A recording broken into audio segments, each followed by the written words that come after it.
Muito bem, vamos compartilhar nesta noite a palavra de Deus. Peço que vocês, por gentileza, fiquem mais uma vez em pé, só por um segundo, e vamos recitar este versículo de 2 Timóteo 3, versículo 16 e 17. Se você tem sua Bíblia, levante a palavra de Deus em honra ao Senhor. Pois toda a Escritura Sagrada é inspirada por Deus e é útil para ensinar a verdade, condenar o erro, corrigir as faltas e ensinar a maneira certa de viver. Isso para que o servo de Deus esteja completamente preparado e pronto para fazer todo tipo de boas ações. Senhor meu Deus e meu Pai eterno, nesta reunião, Senhor, tão especial, em que comemoramos a morte de Jesus, eu tenho a oportunidade de cantar o Teu nome, cantar a minha fé no Senhor, cantar a Tua vontade, cantar o meu desejo de aproximação do Senhor, cantar a minha fraqueza e a Tua grandeza, cantar a minha fragilidade e o Teu poder, cantar os Teus pensamentos, os Teus caminhos, cantar o Teu amor e a Tua graça, cantar a minha rebeldia e a Tua paixão por mim. Senhor, tem misericórdia de nós, pois somos tão limitados e às vezes agimos tão mal. Não sabemos como lidar com as pessoas, mas que o Senhor nos ajude, Pai. Nos ajude a lidarmos com as pessoas de acordo com o Teu Evangelho, de acordo com o Teu coração. Senhor, eu vou compartilhar esta palavra e quero falar da Tua palavra e menos das minhas opiniões. E se eu emitir alguma opinião, que ela esteja de acordo com o Teu coração. Se não, iniba os meus sentimentos e os meus impulsos. Senhor, dá-nos condições de lutarmos contra o nosso cansaço e o nosso desânimo, para que possamos estar na Tua presença, em corpo, em alma, em espírito, em nome de Jesus. Amém. Podem sentar-se.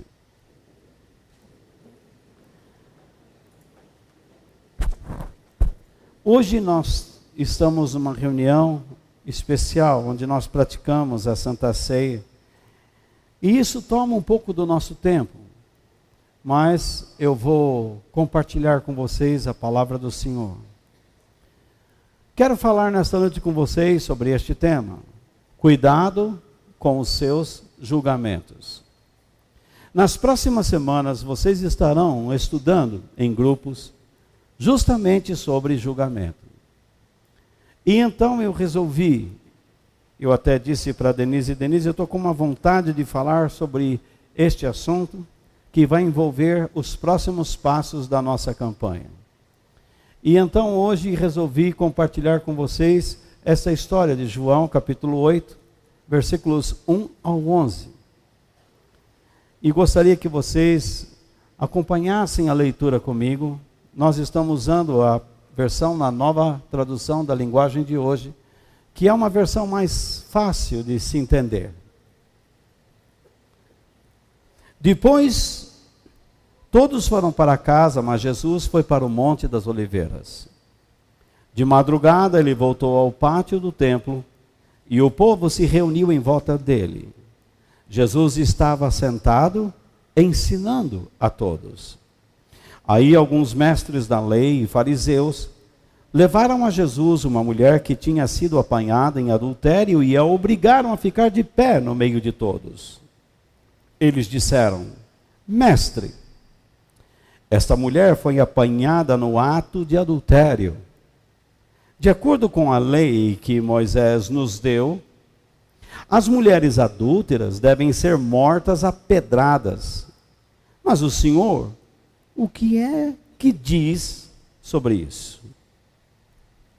Eles fizeram essa pergunta para conseguir uma prova contra Jesus, pois queriam acusá-lo.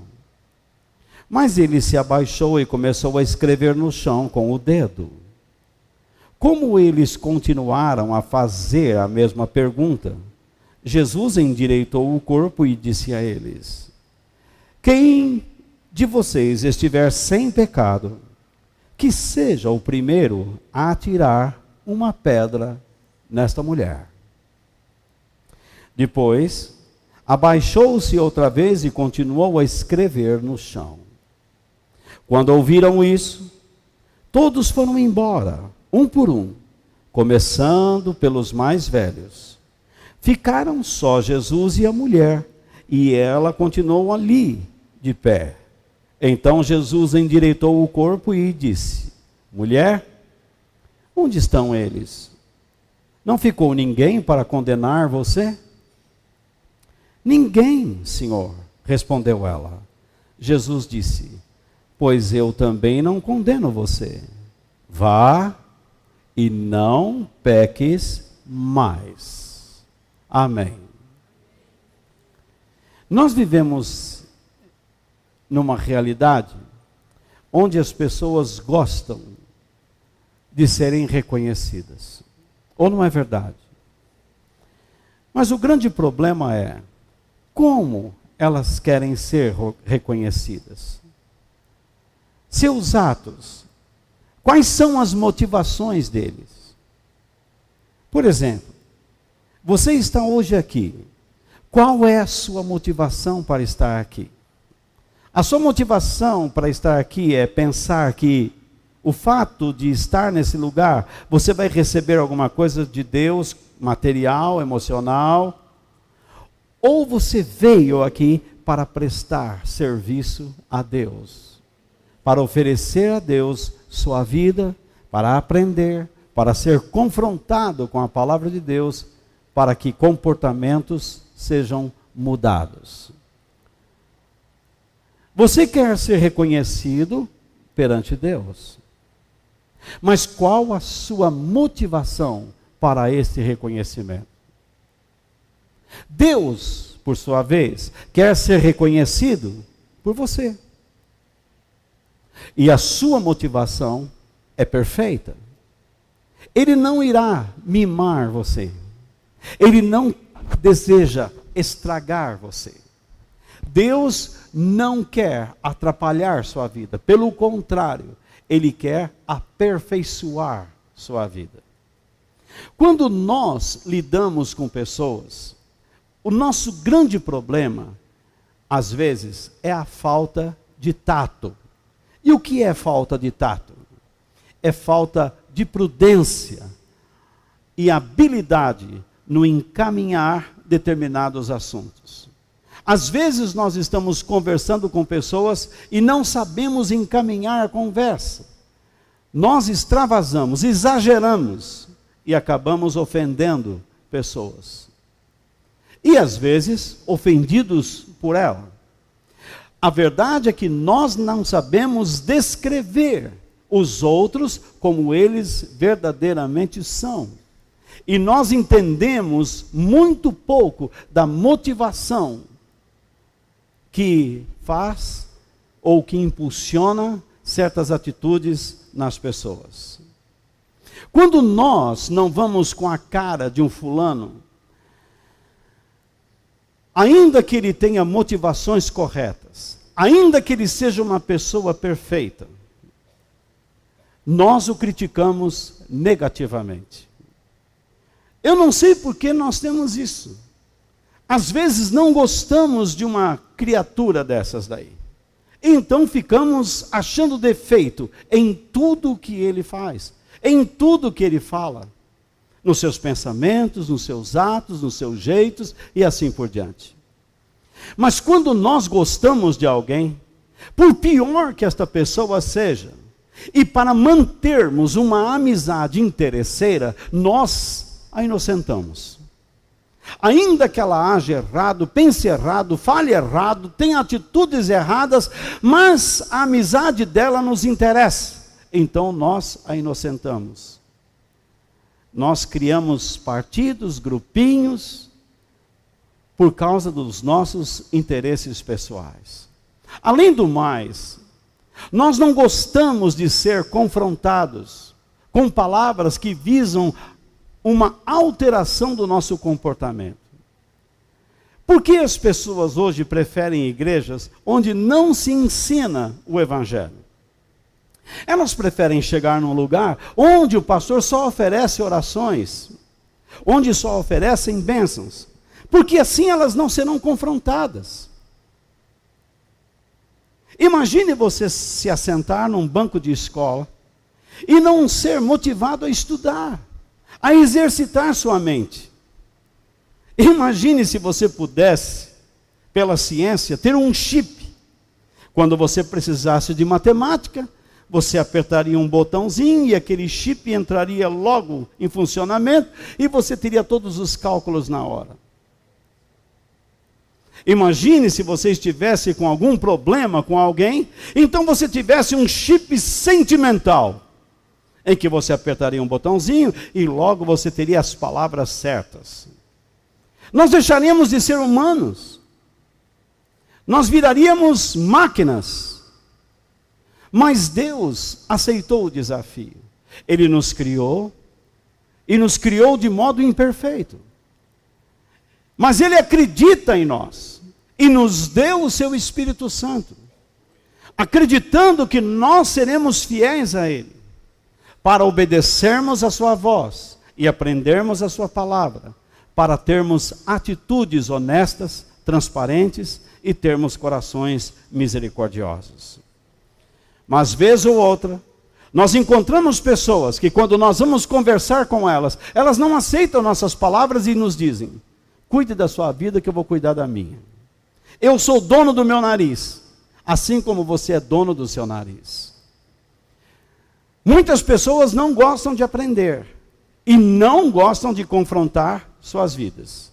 Existem pessoas dentro da igreja que aprendem a verdade, mas com o intuito de condenar pessoas. E quando elas são confrontadas pela mesma verdade, elas fogem, porque ficam irritadas. Eu já vi pessoas que vieram conversar comigo aqui, e disseram: eu amo a verdade, eu falo para o meu filho a verdade, eu condeno, eu falo: você vai para o inferno, meu filho. Mas quando eles ouviram alguma coisa que precisavam mudar, o que eles fizeram? Foram embora. Eles não aceitam aquilo que eles exigem dos outros. E sabe que isso é uma tendência que todos nós temos. Dentro de uma casa, marido e mulher gostam de viver se cobrando, mas nenhum deles gosta de cobrar a si próprio. Vivem o tempo todo pondo o dedo no nariz do outro, tentando tirar o cisco dos olhos do outro, mas sem querer tirar a trave de seus próprios olhos.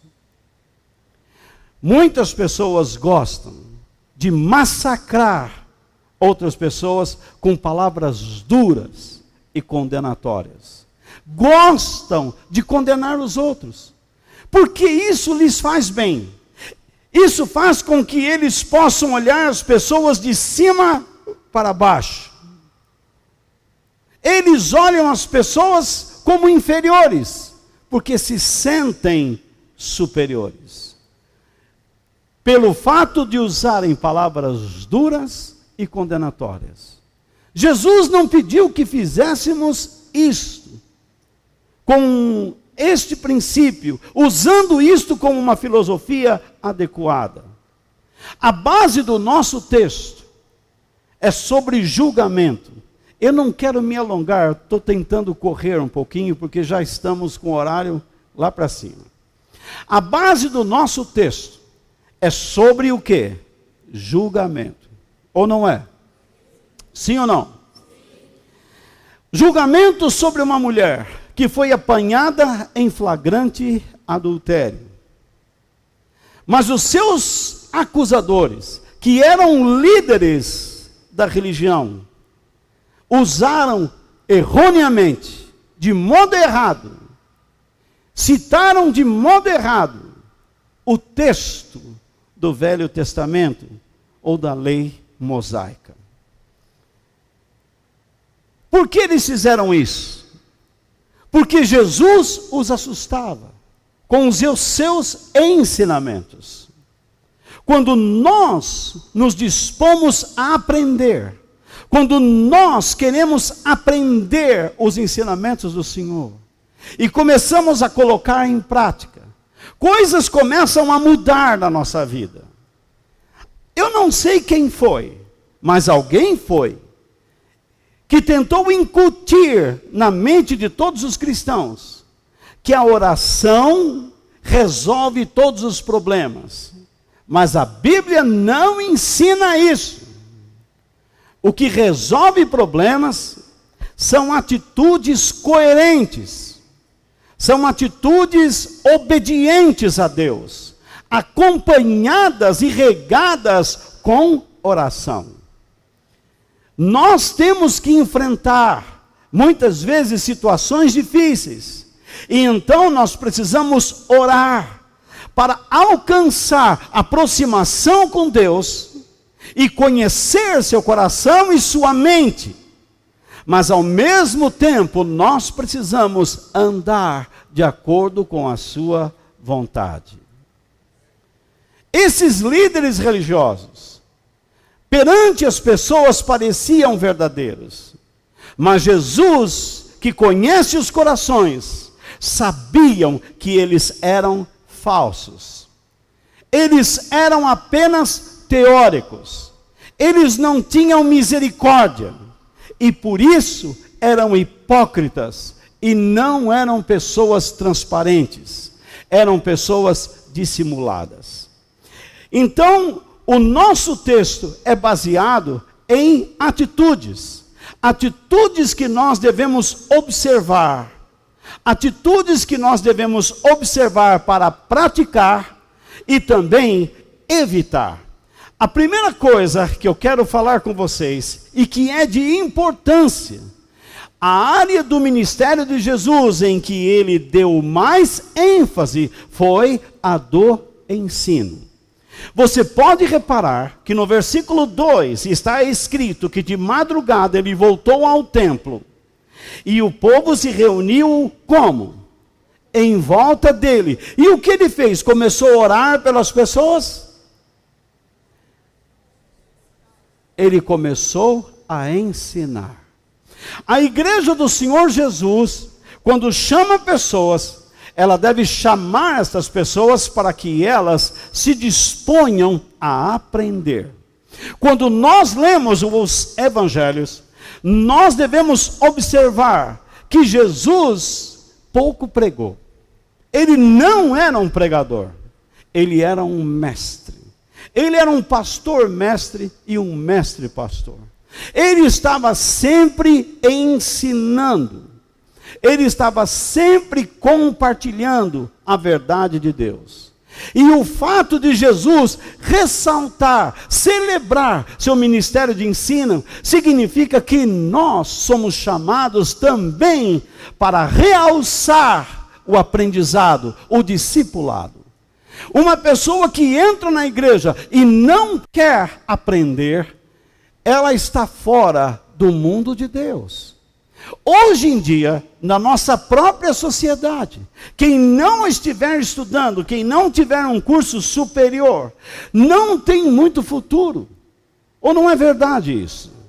A menos que ele tenha muita habilidade, muita criatividade. Mas se ele não estiver estudando, as portas estão fechadas para ele. Completamente fechadas. A mesma coisa acontece no mundo espiritual. Se você não é uma pessoa que se dispõe a se tornar um discípulo, a aprender os ensinamentos de Cristo, a palavra de Deus, você não saberá como lidar com as situações. Você não saberá lidar com pessoas, você não saberá lidar consigo mesmo, isto é, com os seus sentimentos, seus pensamentos, seus desejos, e nem saberá lidar contra os espíritos do mal. Você não conseguirá perceber a vontade de Deus, e não saberá distinguir o timbre da voz de Deus. Muitas pessoas me perguntam: Walter, como é que eu ouço a Deus? Como se isso fosse um grande mistério. Você irá aprender a ouvir a voz de Deus quanto mais você estudar a palavra do Senhor. Quanto mais você estuda e medita nela, quanto mais você pratica devocionais na palavra de Deus, quanto mais você se junta com pessoas para discutir a mente de Deus, você vai se sintonizando com o modo de Deus falar. E ao longo dos dias, você vai percebendo a sua voz falando com você o tempo todo. Vocês estão comigo? Espero. Infelizmente, nos dias atuais, como há falta de pastores mestres e mestres pastores. Infelizmente. Por esta razão e pela falta deles, ou pela falta deles, é que a igreja tem se tornado num instrumento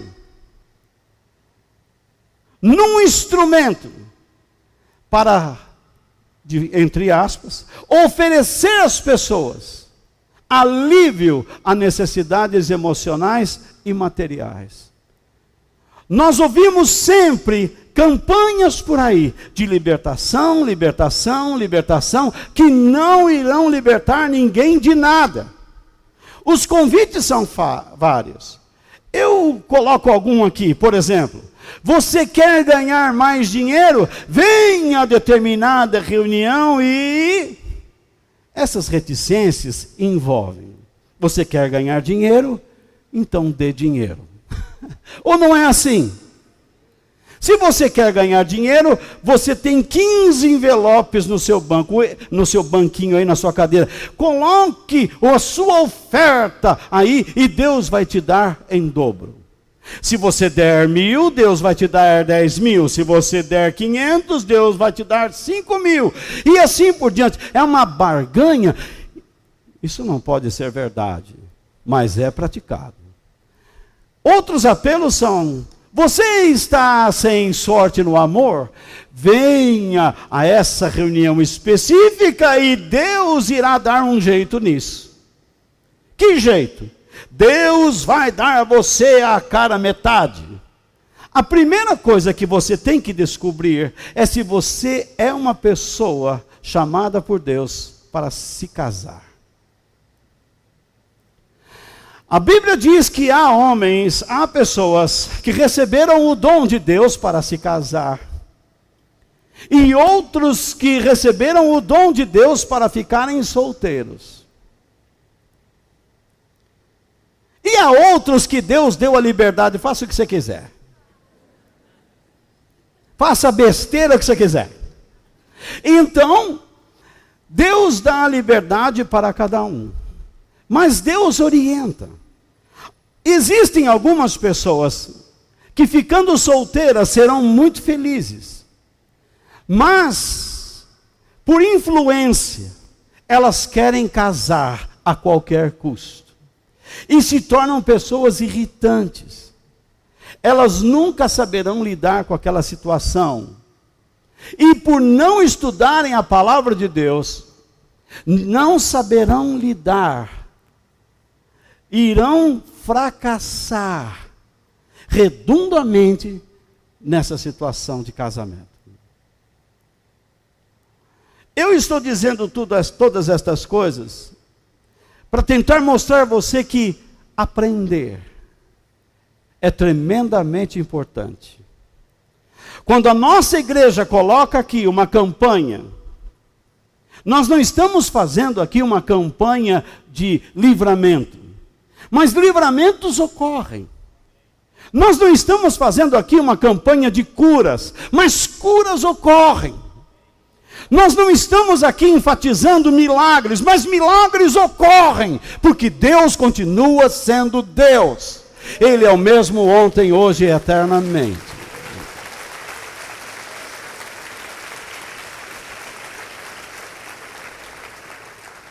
O que nós estamos tentando fazer é aquilo que Jesus pediu. Ensinar as pessoas como elas podem viver próximas de Deus com uma vida transformada. Eu não sei o que você está passando hoje. Eu não sei qual tristeza está invadindo a sua vida, a sua alma. O que você passou que cortou o seu coração, dividiu a sua alma, dilacerou seus sentimentos. Mas eu garanto que quando você aprende a palavra de Deus, você aprende a lidar com essas situações. Você aprende a lidar com a solidão. Você aprende a lidar com a dor. Porque a palavra de Deus nos ensina isso. Jesus disse: no mundo vocês terão muitos problemas, muitas tribulações, muitas dores, muito sofrimento. Mas tenham bom ânimo. Olhem para mim, eu venci o mundo. Como você alcança esse bom ânimo? Não é simplesmente acreditando, mas se preparando, aprendendo. Aprendendo o que Deus diz sobre as situações. Aprendendo o que Deus diz sobre aquilo que nos espera. Quando as pessoas fazem esses convites, eu fico imaginando, Jesus nunca ensinou o seu evangelho desse modo. Ele não chamava as pessoas para perto de si com esses jargões. Mas ele chamava as pessoas para que se arrependessem de seus erros. Que se arrependessem de um estilo de vida errado. Que contrariava e que contraria a vontade e as verdades de Deus. Que trazem doenças à mente, que perturbam os nossos sentimentos, que tiram o nosso sono. Porque quando nós nos acostumamos a agir errado, nós teremos problemas de consciência. Jesus ensinava desta maneira: chegou a hora e o reino de Deus está perto. Arrependam-se dos seus pecados e creiam no Evangelho. Em outras palavras, ficaria assim: pois chegou o tempo determinado por Deus e o seu reino está próximo. Mudem suas mentes e comportamentos para que sejam aprovados ou aceitos por Deus, e se comprometam com um espírito de fidelidade à mensagem que é dada por Ele, que vem pelo Evangelho. Jesus trouxe uma mensagem da parte de Deus. Os homens estavam afastados de Deus, porque adotaram um princípio de vida errado. Algumas pessoas hoje, ou várias, ou muitas, estão dentro das igrejas e ainda lutam contra a vontade e a verdade de Deus. Muitas pessoas não se esforçam para ouvir e aprender o que Deus tem para nos ensinar. Nós queremos pregadores como se fossem showmans. Homens que plantam bananeiras, que possam voar, pendurados em cabos elásticos. Nós queremos fantasiar o nosso auditório, queremos luzes piscando, nós queremos show e não queremos mais o Evangelho. Nós queremos um ambiente sofisticado, porque desta maneira as pessoas irão gostar. Não, eu quero um ambiente saudável. Eu quero um ambiente onde as pessoas possam vir para ouvir a palavra de Deus e serem transformadas. O que Jesus está pedindo aí é comprometimento. O que Jesus dizia às pessoas: se vocês querem se aproximar de Deus, vocês terão que entender que precisam se comprometer com a palavra dele, que é proveniente do Evangelho. Jesus oferecia às pessoas a oportunidade de terem comunhão com Deus por meio dos seus ensinamentos. Sem os ensinamentos de Jesus, nós nunca teremos comunhão com Deus. Eu duvido que uma pessoa que é frequentadora de campanhas, seja qual ela for, da prosperidade, da saúde, do romance, seja lá, essa pessoa não tem comunhão com Deus. Ela depende da oração de um homem que está à frente dela e que lhe diz que ela vai receber tudo se ela tiver um pensamento positivo. Em primeiro lugar, Deus não trabalha com pensamentos positivos. Deus trabalha quando uma pessoa vive em comunhão com Ele. Se você viver em comunhão com Deus, Deus promete agir na sua vida de maneira extraordinária. Deus quer ter amizade com você.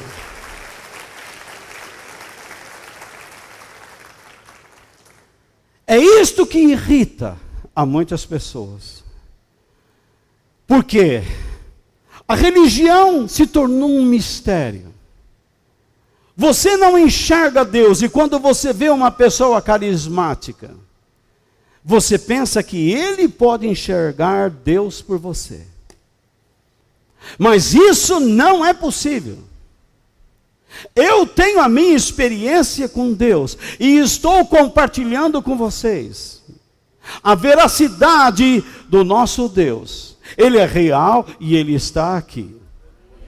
Mas eu não posso garantir que você está sendo sincero. Pode ser que enquanto eu esteja falando, a sua mente esteja divagando. Pode ser que enquanto eu estou ensinando as coisas de Deus, você não está presente aqui com o seu cérebro e suas emoções. Você pode estar passeando em muitos lugares, ainda que o teu corpo esteja à minha frente. Isso é fato. Mas quando nós nos posicionamos diante de Deus, quando nós levamos as coisas de Deus a sério, e Deus começa a agir em nós, porque temos prazer nele, e Ele tem prazer em nós, isso passa a irritar pessoas. Por incrível que pareça, Jesus disse: o mundo vai odiar vocês, porque vocês não são como eles, vocês não vão agir como eles. Quando você começa a agir de acordo com a vontade de Deus, isso traz irritação. Então, o ensinamento de Jesus não é para covardes, mas é para pessoas que sentem o chamado de Deus e estão dispostos a arriscar sua vida. Você não está aqui nesta noite por acaso. Você está aqui porque Deus o trouxe. Foi um momento marcado por Deus na eternidade. Porque Deus quer começar uma transformação no seu coração a partir desta data. Pode acreditar. Mas você poderá dizer não.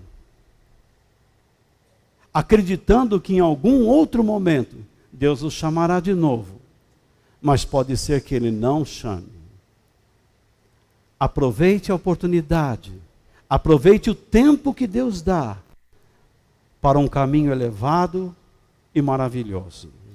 Então, que nós tenhamos o hábito constante e ardente de aprender a palavra de Deus, pois esta é a vontade de Jesus para todos nós. Se Jesus ensinava, Ele quer que a sua igreja aprenda. Ele não aceita as desculpas Quando uma pessoa diz, eu já estou muito velho, eu estou desabituado a pensar. Não, você pensa. Você assiste um filme e sabe declará-lo integralmente. Você sabe até o nome dos bichos da sorte. Você sabe ler placa de automóvel e decorá-las. Você sabe contar dinheiro. Você sabe olhar sua conta bancária. Você guarda nome de pessoas. Então você é capaz de guardar a vontade de Deus. Se eu disse agora que Jesus tinha o hábito de ensinar, a segunda coisa que eu quero mostrar de 3 é esta. Jesus ensinava por palavras e ações. Todo o nosso texto é isso. O versículo 1 até o 11. Nós temos a palavra de Deus escrita. E nós temos as ações de Jesus. Nós vemos aqui Jesus ensinando por palavras. E vemos ele ensinando por meio de suas ações. Suas palavras são ensinamentos que devem ser praticados. Suas ações são atitudes que devem ser imitadas. Quando eu escuto o ensino da verdade, ele me confronta para que eu possa praticá-lo. Mas quando eu vejo uma boa ação semelhante à de Jesus, ela se apresenta para que eu possa imitá-la. Então, eu estou diante de 2 coisas aqui. Uma palavra que eu devo praticar e um exemplo que eu devo seguir. É assim que funciona a palavra de Deus. Então nós temos que prestar atenção nas atitudes que estão dentro do nosso texto, porque existem atitudes positivas e atitudes negativas. Atitudes que eu devo imitar e atitudes que eu devo evitar. Eu tenho aqui então homens bons e tenho Jesus, que é homem bom, e tenho pessoas más agindo dentro do texto. A primeira lição que eu tenho que aprender é esta: nunca tente usar ou torcer as Escrituras para prejudicar pessoas ou até o próprio Deus. Nos versículos 3 até o versículo 6a, diz o quê? Aí alguns mestres da lei e fariseus levaram a Jesus uma mulher que tinha sido apanhada em adultério e obrigaram a ficar de pé no meio de todos. Obrigaram aquela mulher a ficar de pé no meio de todos. Eles disseram, mestre, por que eles chamam Jesus de mestre se eles odeiam a Jesus? Tudo era uma farsa. Eles disseram, mestre, esta mulher foi apanhada no ato de adultério. De acordo com a lei que Moisés nos deu, as mulheres adúlteras devem ser mortas a pedradas. Mas o Senhor o que é que diz sobre isso? Eles fizeram essa pergunta para conseguir uma prova contra Jesus, pois queriam acusá-lo. Perceba, eles estão maltratando uma mulher, mas a finalidade deles é destruir o plano de Deus através de Cristo Jesus. Quando nós não somos pessoas responsáveis, quando nós desconhecemos a palavra de Deus e citamos até mesmo uma promessa qualquer para uma pessoa, sem saber se esta é a vontade de Deus para ela, nós estamos destruindo a obra de Deus na vida dessa pessoa. Eu tenho medo quando você passa em frente a uma igreja, existe lá um cartaz, hoje Deus vai dar a você isso, isso, isso, isso.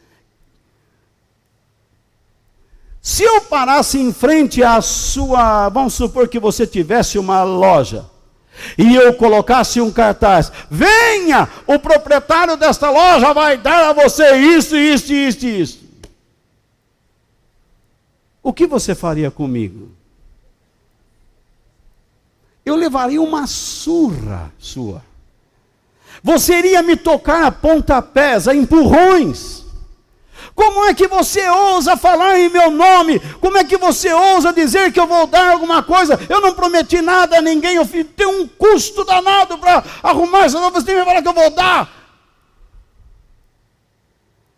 Muitas pessoas pegam o telefone e ficam lá: meu irmão, eu estou vendo algo, mas acredite, Deus vai te dar isso. Deus não dá nada sem você refletir no que Ele pretende oferecer. Quando Deus nos dá alguma coisa, não é para o nosso benefício, mas é para o benefício dEle. Qualquer hora eu quero estudar com vocês os milagres de Jesus. E você verá que todos os milagres de Jesus não foi simplesmente para beneficiar uma pessoa, mas foi para mostrar a glória do próprio Deus. Para que as pessoas pudessem aprender quem Ele é. Eu espero não estar sendo chato.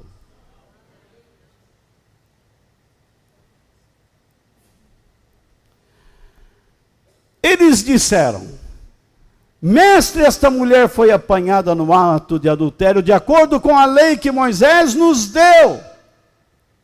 Com a lei que Moisés nos deu.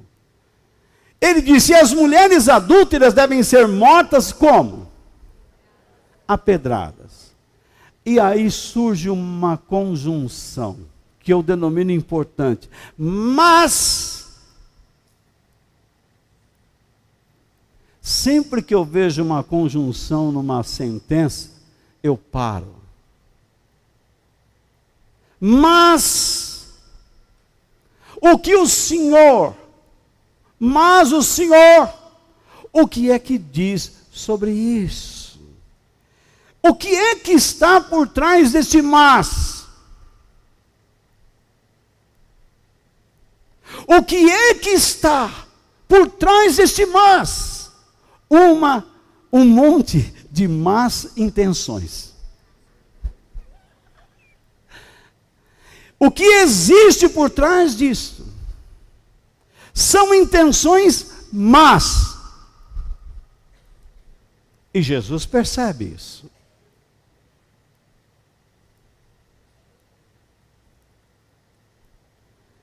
No entanto, o modo como eles citaram a lei mosaica foi errado.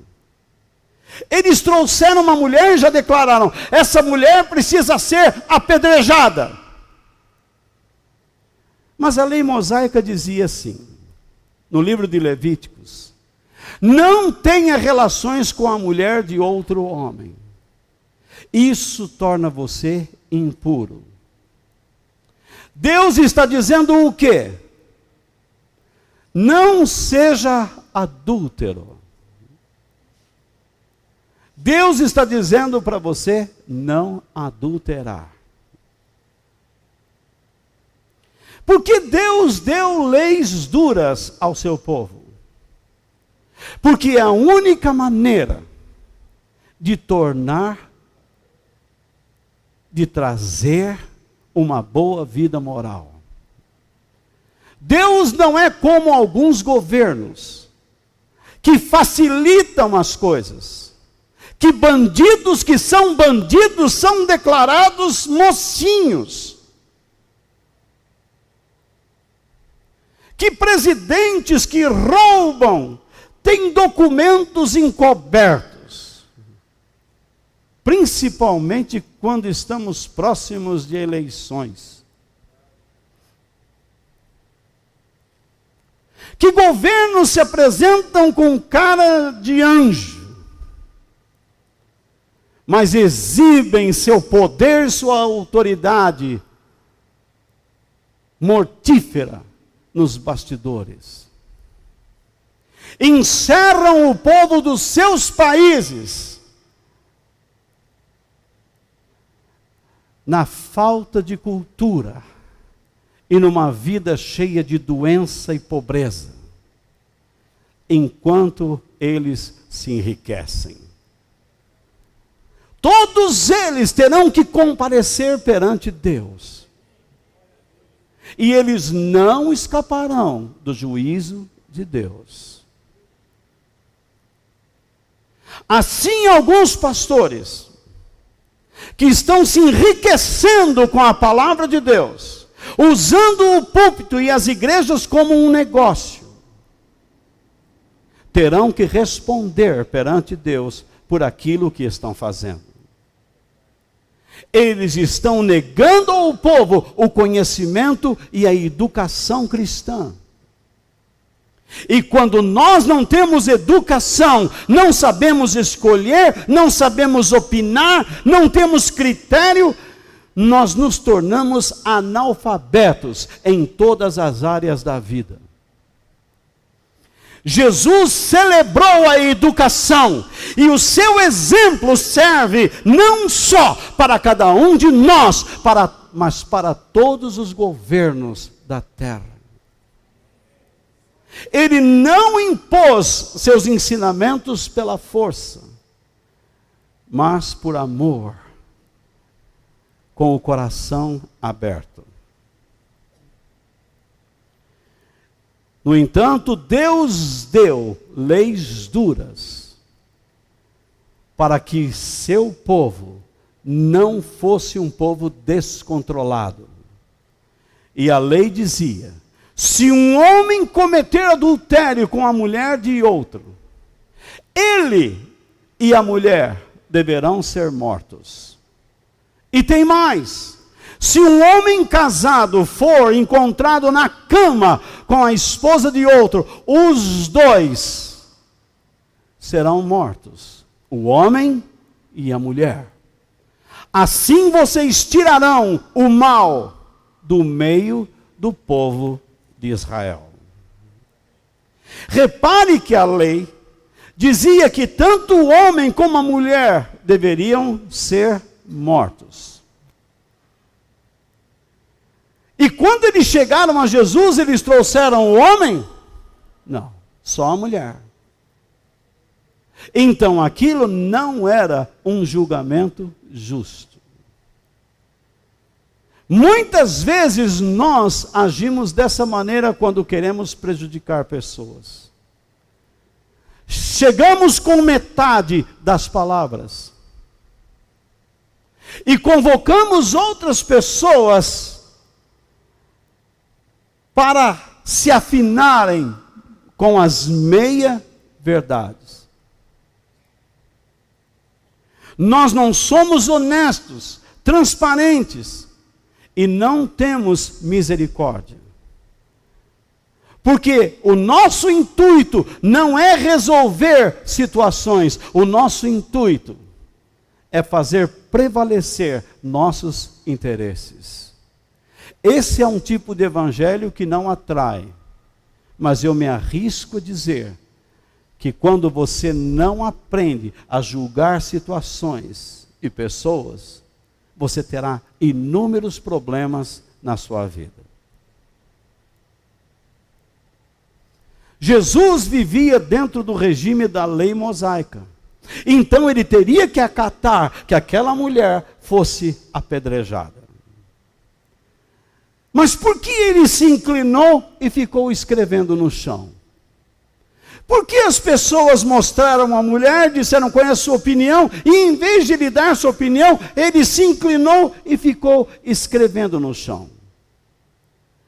Eu tenho uma ideia, e vou me arriscar a dar. A minha ideia aqui é que Jesus não veio a este mundo para ser juiz. Ele não veio para condenar pessoas, mas para salvar pessoas.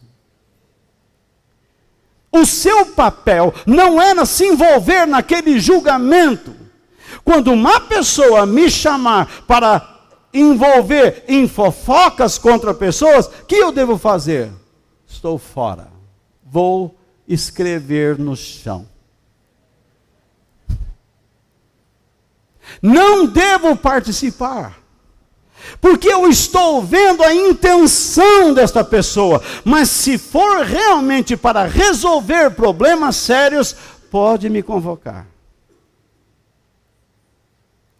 Mas quando eu percebo que a situação é maldosa, eu devo me calar e me retirar. Porque eu estarei contrariando a vontade de Deus. Por que Jesus teria que ser juiz? Se eles mesmos eram os juízes da causa do povo de Israel. Eles pertenciam ao grupo chamado Sinédrio. 70 homens que julgavam as causas do povo. Por que então os representantes do Sinédrio teriam que chegar a alguém que não era representante, que não era juiz, e pedir seu veredito? Jesus era muito sábio. Eles sabiam que Jesus era bom, mas eles não gostavam dele, por se sentirem ameaçados pelos seus ensinamentos. Mas queriam de qualquer custo que Jesus assumisse o papel de um juiz, que sentenciasse aquela mulher.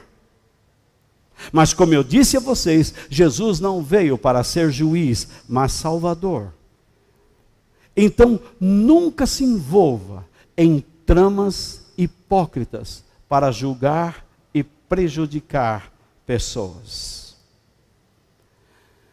Jesus disse, pois Deus mandou, ou melhor, a palavra de Deus diz, pois Deus mandou o seu Filho para salvar o mundo e não para julgá-lo. Jesus disse, eu vim ao mundo como luz, para que quem crê em mim não fique na escuridão. Se alguém ouvir a minha mensagem e não a praticar, eu não a julgo. Pois eu vim para salvar o mundo e não para julgá-lo. A decisão é sua. Se você está ouvindo o que eu digo e diz, puxa, isso é importante. Amém? Mas se você discordar e não quiser viver, amém. Eu não vou ser teu inimigo. Mas não poderemos praticar determinadas coisas juntos. Por causa de discordância. Se você discorda de Deus, Deus não vai te matar nesta terra. Mas você terá que comparecer um dia perante Ele, e Ele dirá, você não quis. Então você não tem o direito de viver aqui. Você optou, você escolheu o seu estilo de vida. Você decidiu viver do modo como quer. Eu falei com você várias vezes, mas você optou pelo seu modo de vida. Então você não deve viver aqui. Mas por que eles queriam que Jesus fosse um juiz? Se Jesus dissesse, gente, não condene a mulher, eles iriam dizer, mas a lei diz que ela tem que ser apedrejada, então você é contra a lei de Moisés. Se Jesus dissesse, libere a mulher, eles diriam, você está contra Moisés, contra a nossa lei. Mas se Jesus dissesse, condene e mate, opa, você está contra as leis de Roma. A lei de Roma diz que ninguém pode sentenciar alguém. Vocês que são mais experientes no Evangelho sabem disso, que eles colocaram Jesus numa sinuca de bico.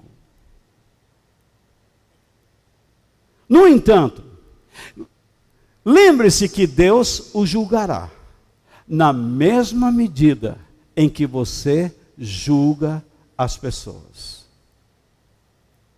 A proporção que você impõe sobre alguém no seu julgamento, Deus colocará o seu julgamento sobre você na mesma proporção. Como eles insistiram tanto, Jesus então levantou-se, endireitou o seu corpo para falar com eles. E ele diz, quem de vocês estiver sem pecado, que seja o primeiro a atirar uma pedra nessa mulher. Repare o pronome quem. O que significa quem? aquele entre vocês que está numa condição favorável, aceitável, aprovada por Deus, que julgue. Vocês são levantados pelo povo para isso. E se vocês estão numa condição aprovada para julgar pessoas, para fazer partidarismo, para selecionar, para dizer quem deve morrer, quem deve viver, faça. O que Jesus fez? Jesus fez com que eles refletissem na sua condição espiritual, na sua vida de comunhão com Deus. E qual o resultado? Foram confrontados com a verdade, na mesma proporção em que eles estavam julgando aquela mulher. Eles começaram a se retirar, um por um. Começando pelos mais velhos, e a palavra velho significa os líderes mais experientes, e depois os aspirantes à liderança. Quando os aspirantes viram os seus professores indo embora, falaram: a casa caiu.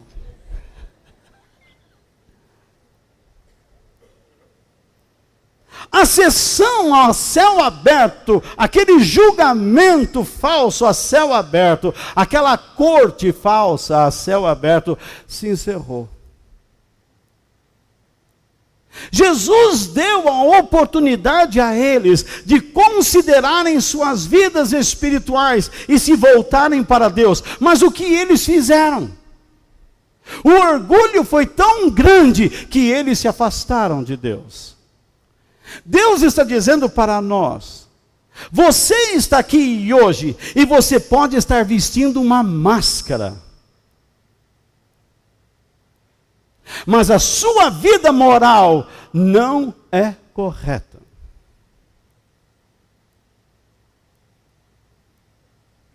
O modo como você tem julgado as pessoas, o modo como você tem olhado para as pessoas, não é correto. Eu peço que você mude. Aceite as minhas palavras, diz o Senhor Jesus. Transforme o seu coração. Pare de cobrar as pessoas. Deixe eu fazer a minha obra na vida delas. Transmita a elas as palavras que você tem que transmitir. Corrija-as, mas corrija com amor. Saiba dizer as coisas com delicadeza, com misericórdia.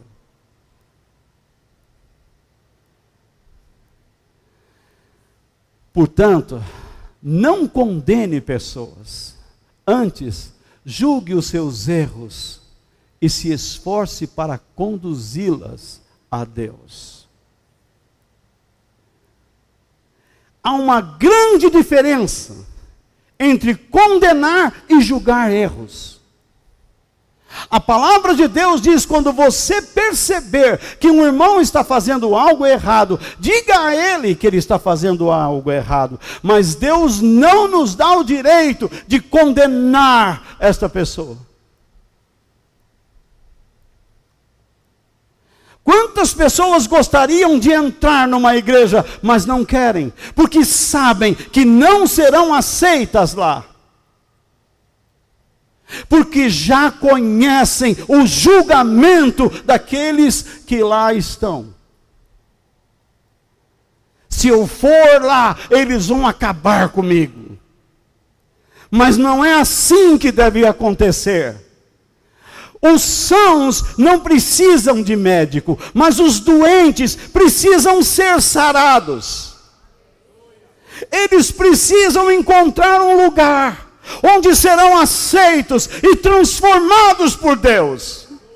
Um lugar onde a glória de Deus pode encher seus corações e a graça de Deus mudar sua vida completamente.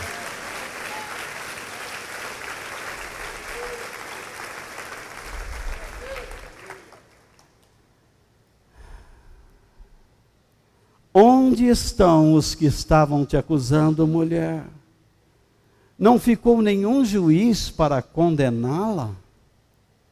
Em outras palavras. Agora Jesus está perguntando, estranho, cadê aquela turma? Porque ele voltou a escrever no chão. Quando levantou a cabeça não tinha mais ninguém. Só a mulher. Acontece que Jesus é Deus. E sendo Deus, ele é onisciente.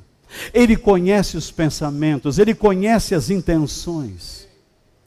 E ele sabia que ao levantar-se, só a mulher estaria de pé. E ele disse a ela, cadê? Ela respondeu, todos foram embora. E não decretaram verbalmente nenhuma sentença contra mim. Nem verbal e nem por escrito. Não existe nada aqui. Eu estou diante do Senhor. O que eu faço? Então, em outras palavras, Jesus disse, como eu não vim para ser juiz, também não te condeno. Mas pare de pecar e viva conforme a palavra de Deus. Deus está dizendo para você nesta noite, pare de mentir aos outros. Pare de roubar. Pare de enganar sua mulher. Pare de enganar seu marido. Pare de ficar metendo a mão na carteira dele.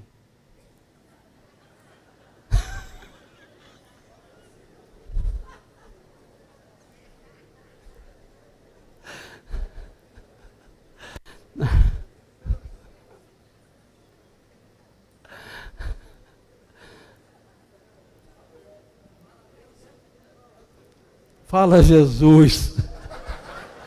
Pare de querer um sapato novo toda semana.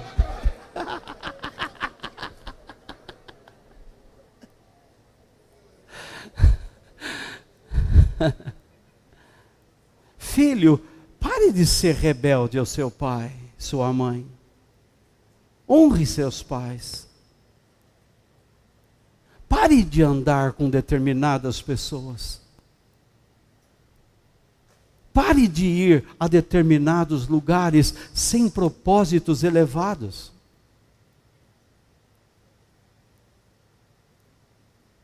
Pare de condenar pessoas quando você é infiel como elas. Você condena a pessoa e não o erro. Quando você tem um erro, que eu sou capaz de condenar você. Você condena algo numa pessoa, você condena uma pessoa que eu não condeno, que eu estou trabalhando na vida dela, e você vai estragar o que eu estou fazendo.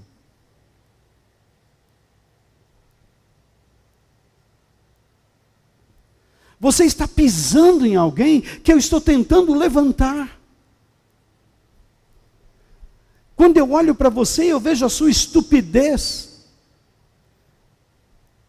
a sua malcriação, o seu modo de falar estúpido, grosseiro. O que eu faço com você? Te mato? Piso como você está pisando sobre essa pessoa? Eu vou começar a cobrar você na mesma medida que você está cobrando essa pessoa. E como você vai reagir? A vida não é assim. Jesus não vive, em princípio, cobrando, mas se oferecendo. Por isso, vamos terminar. Digam graças a Deus. Isso.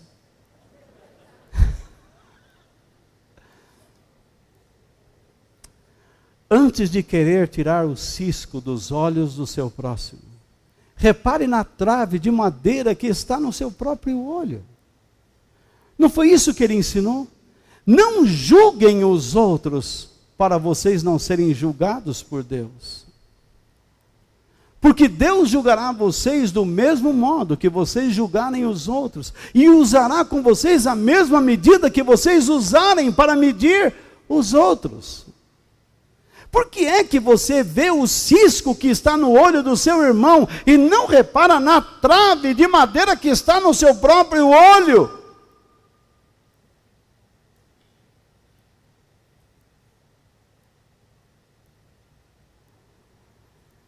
Jesus não está dizendo que eu devo aceitar tudo que as pessoas fazem de errado. Não. A palavra julgar no grego significa selecionar, colocar de lado, colocar uma sentença em um sentido forense, de corte, de tribunal. Eu não sou juiz, você é. Jesus pediu que nós evangelizássemos pessoas, ensinássemos pessoas, integrássemos as pessoas na sua família espiritual. Porque nós somos tão limitados quanto aqueles que estão fora dos céus, fora da igreja.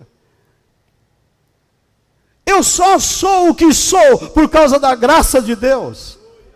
Você só está aqui porque a graça de Deus te atingiu. Você não é melhor que ninguém, nem eu melhor que você. Nós somos iguais, dependentes do amor e da bondade eterna de Deus. Até aqui nos ajudou o Senhor. Não chegamos aqui porque tivemos a ajuda dele. E se Deus quiser, se Ele permitir, continuaremos andando no seu caminho e sendo ajudados por Ele a cada dia.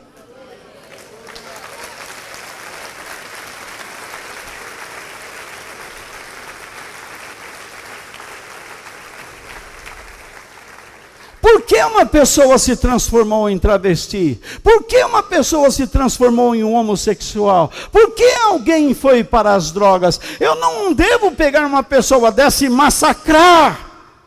Existiram problemas familiares, problemas psicológicos, e a pessoa ficou confusa e não conhece o Evangelho.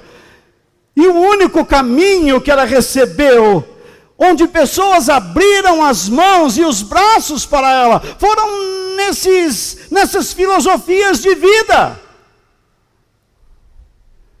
Mas quando você conhece o Evangelho, você descobre que essas estradas, esses caminhos são errados. Mas você não pode chegar lá e massacrar. Você tem que chorar por eles. Você tem que sentir paixão por eles. Você tem que querer estar junto com eles. Como Jesus esteve com as piores espécies de pessoas. Se eles entrarem aqui na igreja, se um homem entrar aqui vestido de mulher, por que não abraçá-lo? Por que não estender a mão para ele e dizer, nós te amamos, que bom que você está aqui. Nós não estamos aqui chamando pessoas boas, pessoas perfeitas. Nós estamos dispostos a chamar a pior classe de gente possível. E as boas também, para que aprendam a conviver e todos se encontrem com Deus e andem no caminho dele, acreditando que Jesus disse, eu sou o caminho, a verdade e a vida, ninguém vem ao Pai senão por mim.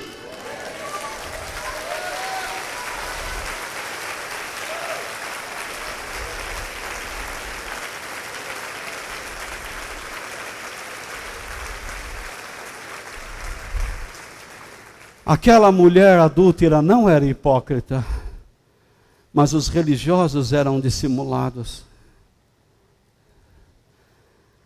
Nossas igrejas se tornaram hipócritas, dissimuladas. Nós estamos vestindo uma máscara que não deveria estar no nosso rosto.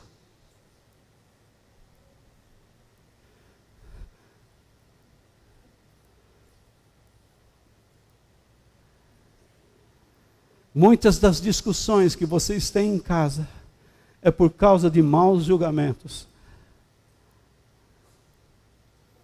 Você julga a pessoa e condena. Você faz muito mais mal a esta pessoa. Você faz com que ela se afaste de você e às vezes até de Deus.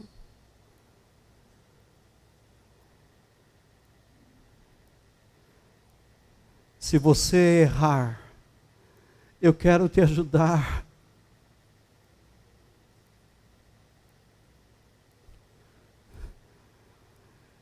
Mas a pior coisa é viver com uma pessoa dissimulada, hipócrita.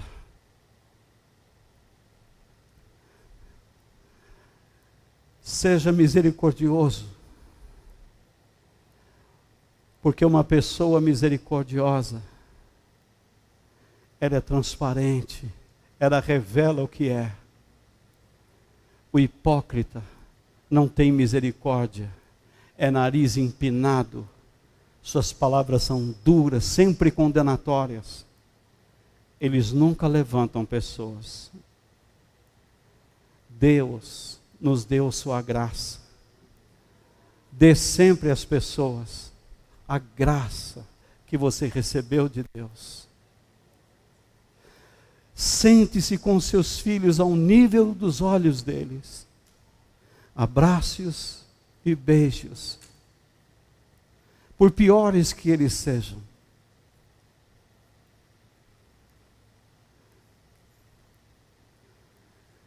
Converse com os teus inimigos, sem a intenção de condená-los, mas sempre com a intenção de oferecer algo.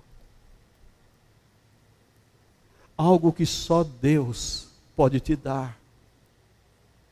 Uma atitude que só Deus pode fortalecer você para praticar. Antes, você faria outra coisa. Você arrebentaria uma porta, atiraria uma panela. Agora você chora e ora. E dá o amor de Deus que foi dado a você. Que Deus nos abençoe.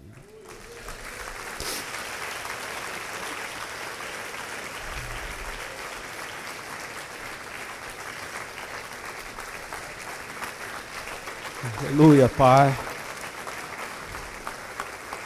Se Deus falou com você, aplauda o Senhor e celebre o seu nome. Celebre o Senhor mesmo, aplauda o Senhor e celebre o seu nome.